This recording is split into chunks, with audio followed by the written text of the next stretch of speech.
걸어가시고 내려오신 아버지 하나님 은혜를 감사합니다. 오늘 이 시간도 어린 주일로 하나님 앞에 나와 예배로 영광 올리게 하심을 또한 감사합니다. 이 시간도 하나님 연락해 주시고 우리 예배가 하나님 앞에 상달되어질 수 있는 예배, 연락되어지는 예배 될 수 있도록 신령과 진정으로 예배 드릴 수 있도록 역사하여 주시기 원합니다.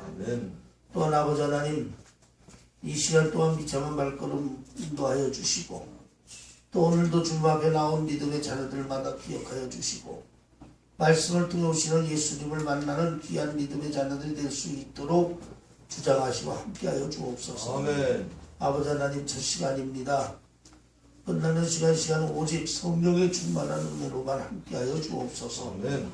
걸어가신 예수님의 이름 받들어 간절히 기도했나이다. 아멘. 할렐루야. 아멘. 5월은 가정의 달입니다. 그래서 이 5월은 이제 어린이 주일, 어버이 주일, 그다음 또 스승의 날 이렇게 많은 그 행사들이 있는 가정의 달입니다. 그래서 5월은 더욱더 부모와 자녀들 간에 뒤를 돌아보면서 가정을 생각하고 부부를 생각하고 부모와 자식 간을 생각해서 좀 더 사랑과 은혜로 분독히 하는 믿음의 가정들이 되기를 주의 이름으로 축원합니다. 오늘날 죄악이 관영의 짐으로 인해 가정이 무너지고 있어요. 부부의 관계가 무너지고 있어요. 또 부모와 자식의 관계들이 무너지고 있습니다. 그래서 결수나동들이 발생하게 되고 그런 아이들이 정상적인 부모의 사랑을 받지 못하고 자라기 때문에 나라의 암초적인 전제가 존재가 돼가지고 가정 비행과 죄악과 또 불의한 일들이 난무하게 되는 원인이 됩니다. 그래서 우리가 인생을 살아가는데 가장 중요한 것이 가정의 요람이라는 것이 굉장히 중요해요. 아무리 학교에서 지적으로 많이 배워도 가정에서 부모를 통해 배우는, 그래서 이 원만한 가정에서 자라는 것이 인생에 있어서는 가장 큰 행복이고 가장 복된 인생입니다. 그래서 부모는 부모대로 가정을 유지해야 될 책임이 있고 또 자녀는 자녀대로 부모를 섬기면서 가정에 화목하게 될 이러한 책임이 여러분에게 있어요. 그래서 각자의 자기의 몫을 가정에서 잘 감당하면 행복하고 은혜로운 가정이 될 수 있습니다. 그래서 5월은 가정의 달인 만큼 여러분들이 가정을 다시 한번 돌아보고 또 가정의 일원으로서 그동안 소외됐던 거 생각해보고 다시 회복할 수 있는 저와 여러분이 되길 바랍니다. 그리고 오늘은 어린이 주일입니다. 그래서 어린이 주일이기 때문에 우리는 다시 한번 자녀들을 돌아보면서 또 이 요즘은 부모와 자식 간의 대화가 없어져 가지고 그래서 부모는 부모대로 자식은 자식대로 언뜻하게 나가서 그래서 불행한 가정이 되는 일도 많이 있어요. 그래서 부모와 자식 간에는 무엇보다도 대화를 좀 많이 해가지고 서로의 고충과 아픔을 알고 또 대화로서 서로 위로를 받을 수 있는 대화가 소통이 되는 부모와 자식 간의 관계가 이루어져야 되지 않나 이렇게 생각을 합니다. 그리고 어린이 주일이니까 더욱더 우리가 이 어린이를 돌아보면서 어린아이에게 관심을 좀 가지고 또 어린아이를 잘 돌볼 수 있는 어른으로서의 자세를 여러분 갖기를 바랍니다. 또한 예수님도 2000년 전 이 땅에 계실 때 어린이들을 굉장히 사랑하셨어요. 그래서 우리가 성경에도 보면 예수님 계실 때 어린아이들이 오는 것을 금하려 했으나 예수님은 제자들 보고 이 어린아이들이 내게 오는 것을 너희는 금하지 마라 하면서 그 어린아이들은 예수님 특별히 사랑하셨어요. 그리고 예수님이 모인 무리들에게 너희 너희도 이 어린아이 같이 되어라. 천국은 어린아이 같은 자일 것이다. 아멘. 너희 한 사람이 어린아이 같아질 때 천국에서 너희가 큰 자가 될 것이다. 했습니다. 이 말씀의 의미는 물론 예수님이 어린아이를 사랑하기 때문에 그 어린아이를 사랑하기 때문에 하신 말씀도 있지만 이 말씀에는 어린아이의 성품, 어린아이의 그 성품을 예수님이 얘기한 거예요. 아멘. 하나님의 자녀인 저와 여러분도 예수님 앞에는 어린아이 같은 신앙을 가지고 아멘. 어린아이 같은 성품을 가지고 예수님을 섬겨야 됨을 여러분 말씀한 거예요. 그것은 어린아이는 첫째, 어린아이는 부모만 의존합니다. 어린아이 같은 신앙의 첫째는 예수님만 의지합니다. 어린아이는 엄마 아버지만 의존을 해요. 아멘. 누가 뭐라 해도 엄마 아버지가 최고예요. 아멘. 그러니까 어린아이 같은 신앙의 첫째는 예수님만 의지하는 신앙, 아멘. 예수님만 바라보는 신앙이에요. 두 번째, 어린아이는 겸손해요. 어린아이가 교만한 거 못 봤어요. 어린아이는 늘 겸손합니다. 어린아이 같은 신앙은 겸손한 신앙, 교만을 버리는 신앙입니다. 아멘. 셋째로 어린아이는 순전해요. 때가 묻질 않았어요. 그런데 어른들은 너무 때가 많이 묻었어요. 그러니까 어린아이 같은 신앙의 셋째는 어린아이처럼 순전함을 가지고 하나님을 섬겨야 된다. 때 묻지 않는 순전함을 가지고 하나님을 섬겨야 된다. 바로 이 세 가지가 예수님이 우리가 어린아이 같은 신앙이 되어야 되는 성품의 요건을 예수님이 말씀하신 거예요. 그래서 우리가 믿음에는 말씀으로 보고 장성한 신앙이 되되 주님 앞에 인정받는 신앙의 성품은 어린아이 같은 성품을 갖고 하나님을 섬길 수 있는 저와 여러분이 되기를 주의 이름으로 축원합니다. 아멘. 그래서 오늘 어린이 주일이기 때문에 하나님의 말씀 속에 보면은 소년 다윗에 대한 일화의 말씀이 여러분 성경에 나옵니다. 구약 성경에 보면 소년 다윗에 대한 일화에 대한 얘기가 하나님의 말씀 나오는데, 그래서 오늘은 소년 다윗에 대한 하나님의 말씀을 오늘 이 시간 전하려고 해요. 사회자가 읽어드린 하나님의 말씀 사무엘상의 본문에 보면 이새의 8째 아들 가운데 8번째 아들이 바로 이 다윗이라는 아이였어요. 그런데 하나님은 사무엘 선지자를 이새의 집에 보내서 8아들 중에 막내인 다윗을 기름 부어 사울의 뒤를 이어 차기 이스라엘 왕으로서 하나님이 예비해 놓았습니다. 그리고 이 소년 다윗은 어릴 때부터 목동직으로 있으면서 하나님과의 그 체험도 많이 가지고 또 하나님과의 신앙의 연단 훈련도 많이 받은 그러한 소년이 바로 이 다윗입니다.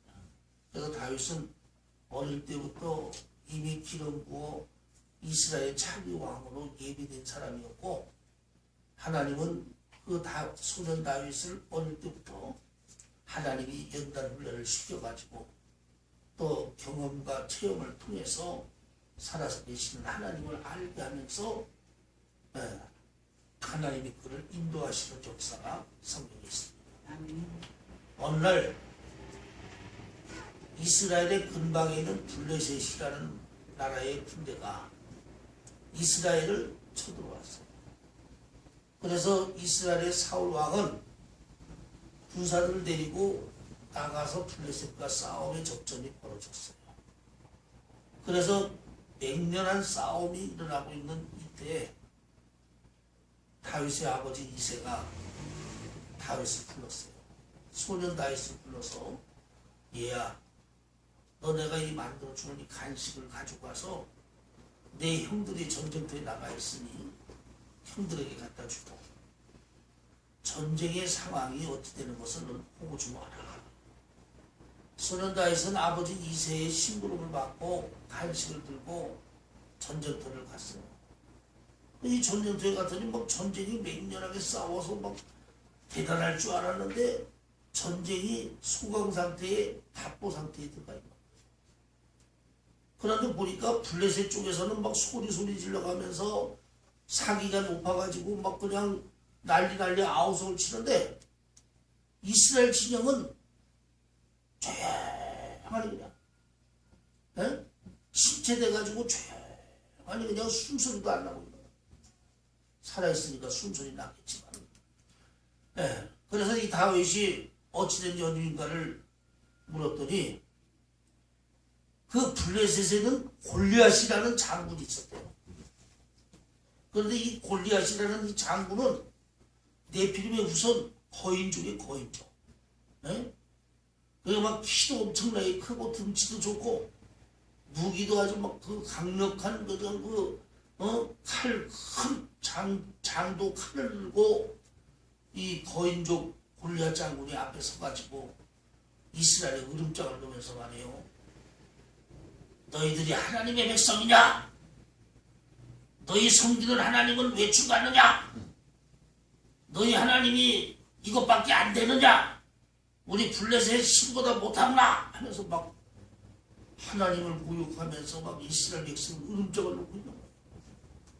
그런데도 이스라엘 군대들은 그 골리앗 거인족인 골리앗의 그 사기에 키가 죽어가지고 숨만 겨우 붙어가지고 그냥 조용하게 집체해요. 누구 하나 나가서 골리앗 장과 싸울 만한 엄두가 나질 않고 있는 거예요. 이것을 본 소년 다윗은 마음에서 의문이 났어요. 의문. 아니 저 할례받지 못한 골리앗 저 블레셋 놈들이 살아계신 하나님을 모욕하면서 하나님의 백성들을 이런 괘씸한 것들이 있느냐 말이에요. 의문이 나가지고 그 어린 소년 다윗이 사울 왕에게 들어가서 왕이여 나를 보내소서. 내가 저 블레셋 저 골리앗을 물리치고 하나님을 모욕하는 저 골리앗을 물리치고 내가 가만 놔두지 않겠습니다. 사울 왕이 보니 참 이게 기가 막힌 거예요. 어른들도 기가 죽어서 지금 못 나가 싸우고 있는데 10대 약간의 소년 다윗이 큰소리 빵빵 치고 있는 거예요. 군복을 입히니까 군복이 너무 커서 군복이 흘러내려가지고 입지도 못해요. 칼을 들고 싸우려더니 칼을 드니까 칼이 무거워서 들지도 못해요. 기가 막히지 않아요? 그런데 의분만 살아가지고 그냥 자기가 나가서 싸우겠다는 거예요. 골리앗하고. 하나님을 모독하는 저 할례받지 못한 저놈을 그냥 둘 수 없다는 거예요. 그런데 그 용기는 너무너무 가상해. 어른들도 못하고 있는데 그 소년의 몸으로서 의분이 대단해요. 그래서 사울은 허락을 합니다. 그래 뭐 내가 이길 일은 없겠지만 그러나 너 의분이 그렇게 강하니까 너 그렇게 죽고 싶은 게 환장이니? 이건 제 얘기입니다. 성경에 찾아봐도 없어요. 어쨌든 사울 왕은 다윗에게 나가 싸울 것을 허락하고 명령합니다. 그래서 이 소년 다윗은 입은 옷을 그대로 입고 단 한 가지 물맷돌 5개. 물맷돌이라는 게 뭐냐면 단단한 돌로 된 구슬 같은 건데 다윗이 양을 지키다가 사자나 늑대나 여우나 이러한 들짐승이 오게 되면 그 물맷돌로 집어던져가지고 그들을 쫓아내고 그들과 싸워 이기는 하나님이 함께한 체험이 있는 것이 다윗이에요. 그러니까 이 다윗은 하나님이 자기와 함께한다는 이 믿음 속에서 물맷돌 5개만 가지고 그 대신 하나님을 자기가 모시고 하나님 안에서 골리앗과 나가 싸우려고 하는 거예요. 그래서 다윗은 물맷돌 5개를 가지고 골리앗에게 나가서 이 골리앗아 할례받지 못한 놈아 하나님을 모욕하는 이 골리앗아 너 나와 싸우자. 블레셋 골리앗이 보니까 기가 막혀요. 네? 어른도 아니고 소년의 몸에다가 갑옷도 입지 않고 그냥 보통 의복을 입었고 또 손에 칼이나 창을 든 것도 아니고 보니까 물맷돌 5개 같은 거 장난감 풀 같은 걸 들고 나와가지고 소리만 바락바락 지면서 싸우죠. 골리앗 장군이 기가 막혀요. 이스라엘은 저런 사람밖에 없느냐, 저런 소년 다이밖에 없느냐. 그러나 싸움을 걸어오니까 싸워야 될 거 아니에요. 그래가지고 골리앗은 갑옷을 입고 거인의 몸을 이끌고 무겁고 날카로운 그 창과 칼을 가지고 다윗에게 달려들면서 오늘 너 죽어봐라. 그런데 이 다윗이 물맷돌 5개를 가지고 그 중에 하나를 겨냥하면서 달려가면서 이 할례받지 놈아, 할례받지 못한 놈아, 너는 칼과 단창을 믿고 내게 오거니와 나는 만군의 여호와 하나님의 이름으로 너에게 나아간다 하면서 물맷돌을 집어던지는 일이 벌어졌습니다. 그런데 기적 같은 일이 일어났어요. 그 거인의 후손인 거대한 덩치와 갑옷을 입고 또 그 무서운 칼과 창의 무기로 무장하고 달려오는 그 맹렬한 골리앗이 만군의 여호와 하나님의 이름으로 나아가는 다윗의 물맷돌의 정수리의 급수를 맞아가지고 그 한 방에 쓰러져 절병하고 말았어요. 아멘. 할렐루야. 아멘. 여러분 이거는 기적 같은 일이고 생각할 수도 없는 일이에요. 아멘. 거인족의 거구 갑옷을 입고 그 무시무시한 창과 칼을 들고 달려오는 골리앗이 다윗이 던지는 물맷돌 하나의 급소의 정수를 맞아 그 자리에 쓰러 절명했다. 이거는 여러분 현실적인 세계에서 일반적인 세계에서는 있을 수 없는 일이었습니다. 그런데 이 일은 역사적으로 사실이고 실제적으로 사실. 아멘. 여러분 하나님의 말씀 성경은 홍관이에요. 있는 사실을 그대로 하나님이 성령으로 기록한 것이고 1.1에도 거짓이 없고 허구가 없어요. 아멘. 그러면 이 다윗이 연약한 다윗이 이러한 골리앗을 이길 수 있었던 비결이 뭐냐 이 말이에요. 골리앗은 칼과 창을 믿고 나왔지만 다윗은 순전하게 하나님을 믿고 하나님을 의지하면서 하나님과 함께 나왔기 때문에 하나님이 역사했기 때문에 이기고 하나님이 주장했기 때문에 여러분 이긴 거예요. 아멘. 다윗이 힘이 있고 물맷돌을 잘 던지고 해서 여러분 다윗이 이긴 게 아니라 다윗이 하나님의 이름으로 하나님으로 나오니 하나님이 함께하고 하나님이 역사하니까 하나님의 은혜로 하나님이 다윗을 통해서 골리앗을 물리쳤다 이 말이에요. 아멘. 여러분 오늘날 우리에게도 보면 우리는 연약하고 부족한데 우리 앞에 놓인 문제나 어려움은 골리앗처럼 크고 작은 문제들이 우리 인생 앞에 많이 놓여 있어요. 아멘. 그래서 우리는 때로는 실망하기도 하고 좌절하기도 하고 낙심하기도 합니다. 왜?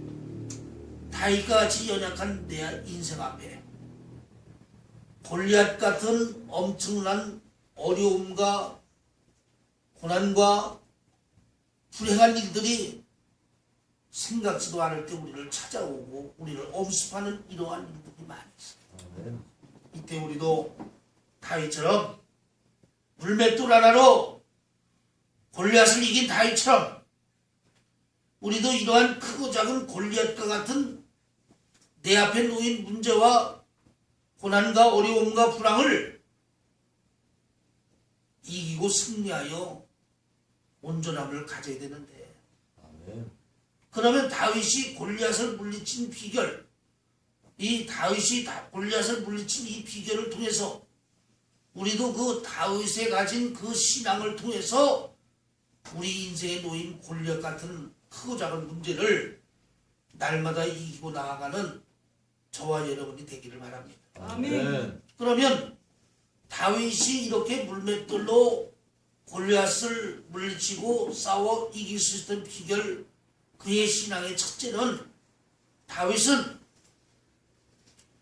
하나님만 전적으로 의지했다.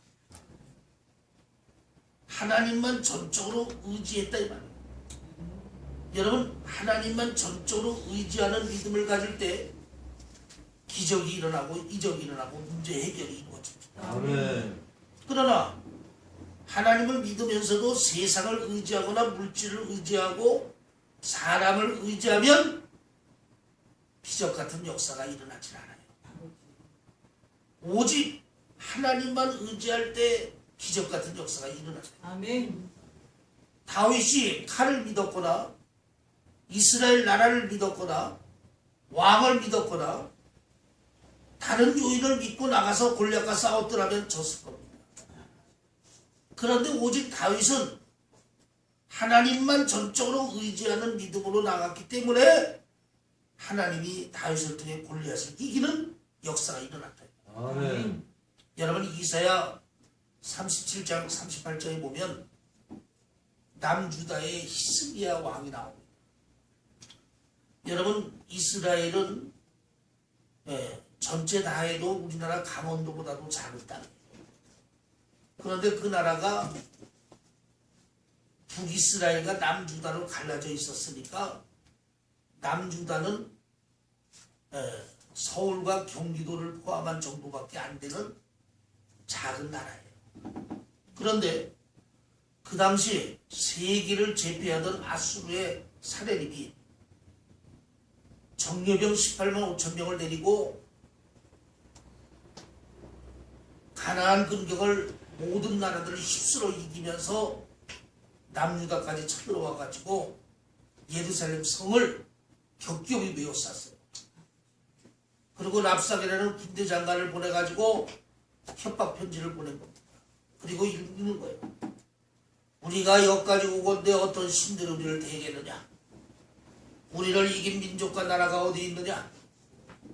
너희 남주다도 우리를 이기지 못하고 너희 하나님도 우리를 이기지 못한다.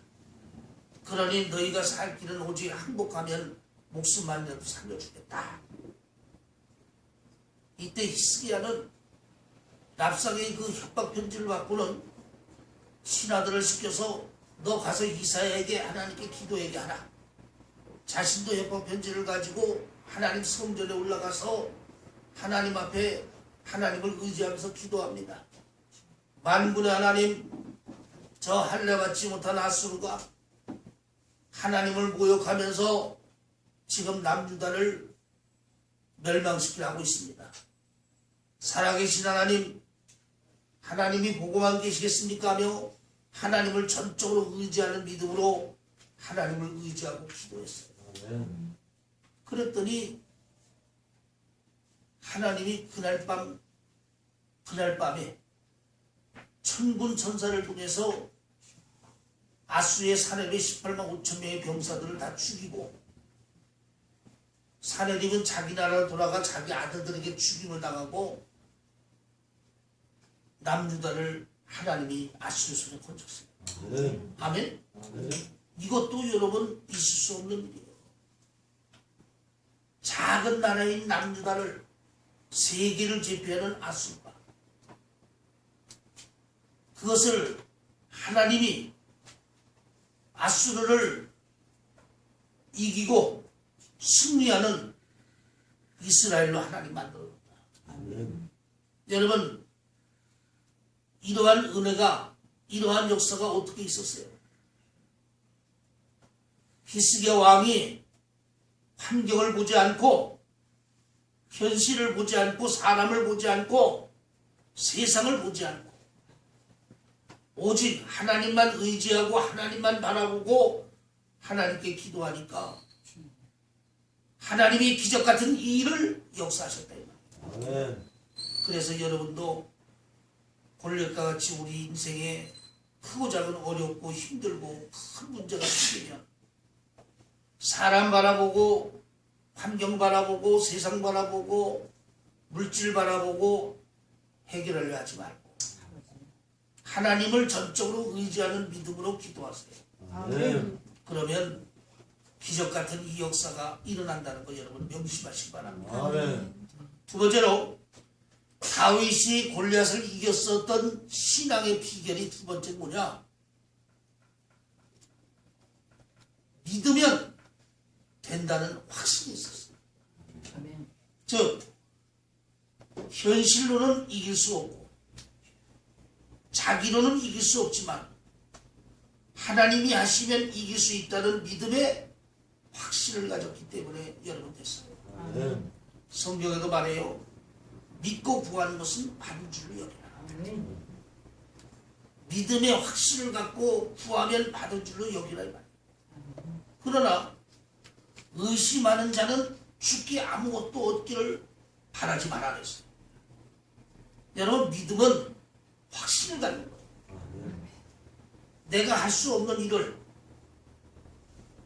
내가 연약한 일을, 내가 불가능한 일을 믿음을 가지고 확신함으로 인해서 하나님이 예수님이 해결해 주기를 원하고 해결해 줄 줄 믿는 게 여러분 확신입니다. 아멘. 그러나 내가 믿어도 확신이 없고 기도해도 확신이 없으면 그 기도는 허공을 메아리치는 기도요. 그 믿음은 아무 소용이 없는 믿음이란 말이에요. 어? 내가 예수를 믿고 전능하신 하나님을 믿으면 내가 기도한 게 대해 믿음의 확신을 가지고 모든 일을 믿음으로 뭔가 확신을 가질 수 있는 신앙이 돼야 되잖아요. 아멘. 확신도 없고 비전도 없고 소망도 없이 여러분 이런 믿음 돼서는 안 된다는 겁니다. 성경에 보면 요한복음에 보면 마르다와 마리아가 있는데 오랩이 나사로가 죽었어요. 그래서 동굴 무덤에 장사를 해서 4일이 지나서 더운 지방이라 썩는 냄새까지 나는 그런 지경이 있었어요. 그리고 그때 예수님이 베다니에 마리아와 마르다를 찾아오셨어요. 마르다와 마리아는 울면서 예수님께 예수님이 여기 계셨다면 우리 오라비가 죽지 않았을 텐데 하며 계시지 않았던 예수님을 그리워했어요. 그리고 울며 오랩이 나사로의 일로 슬퍼할 때 예수님이 그 나사로의 동굴 무덤 앞에 오셔서 마리아에게 말씀했어요. 마리아야, 너 저 나사로 동굴 무덤에 막아놨던 저 둥그런 저 돌을 다른 데로 옮겨놓아라. 그랬더니 마리아가 예수님 무슨 말씀이세요? 지금 오라비가 죽은 지 나흘이 돼가지고 썩은 냄새가 나나이다. 저 돌을 딴 데 옮긴다고 무슨 역사가 일어나겠습니까? 마지막 날에 부활하는 줄은 압니다. 그때 예수님이 얘기했어요. 마리아야, 너는 내 말을 믿기만 해라. 아멘. 어? 너는 내 말을 믿기만 해라. 이 말은 뭐예요? 예수님의 말씀에 믿음의 확신을 가지고 저 돌을 순종으로 옮겨놓기만 해라. 아멘. 그러면 하나님의 영광을 내가 본다. 아멘. 이때 마리아가 예수님의 말씀을 듣고 확신을 가지고 그 무덤 앞에 있었던 큰 돌을 불려서 다른 곳으로 옮겨놨을 때 예수님은 하늘을 우러러 축사의 기도를 하시면서 죽은 나사로야 이리 살아나오노라. 아멘. 명령을 내림에 죽어 사흘이 되어 썩은 냄새가 나던 죽은 나사로가 배를 동인 채로 무덤에서 살아나오는 놀라운 역사가 일어났습니다. 아멘. 여러분, 이것도 현실적으로 이루어질 수 없는 일. 누가 봐도 이거는 현실 속에서 일어날 수 있는 일이 아니에요. 죽은 지 하루 이틀도 된 게 아니고 사흘이나 됐어요. 이미 더운 지역에 썩은 냄새까지 나는 지경이라 했어요. 그런데 예수님의 말씀을 믿음의 확신을 가지고 순종하여 돌을 옮겨놨어요. 예수님의 말씀 한마디에 죽었던 나사로가 살아나서 배로 동인채로 나오는 하나님의 역사가 일어났어요. 아멘. 바로 이것도 예수님의 말씀에 믿고 확신을 가지고 순종하니까 기적같이 일어난 하나님의 역사. 아멘. 그래서 여러분, 다윗이 골리앗을 물리친 이 기적의 역사도 믿음의 확신과 순종. 죽은 나사로가 살아나는 것도 믿음의 확신과 순종. 여러분도 믿음의 확신을 가지고 순종하는 자녀가 되길 바랍니다. 아멘. 너희가 이 확신하며 순종하는 겨자씨만한 믿음만 있다면 이산을 들어 저리 옮길 것이요 바다에 던져도 빠뜨릴 것이라고 예수님 말씀했어요. 아멘. 중요한 것은 믿는 것이 중요한 게 아니라 얼마큼 믿음의 확신을 가지고 순종하느냐, 이것이 여러분 중요한 겁니다. 아멘. 세 번째로 보면 다윗은 하나님 보시기에 인정받을 만한 믿음을 가졌기 때문에 골리앗을 이기는 승리가 일어났어요.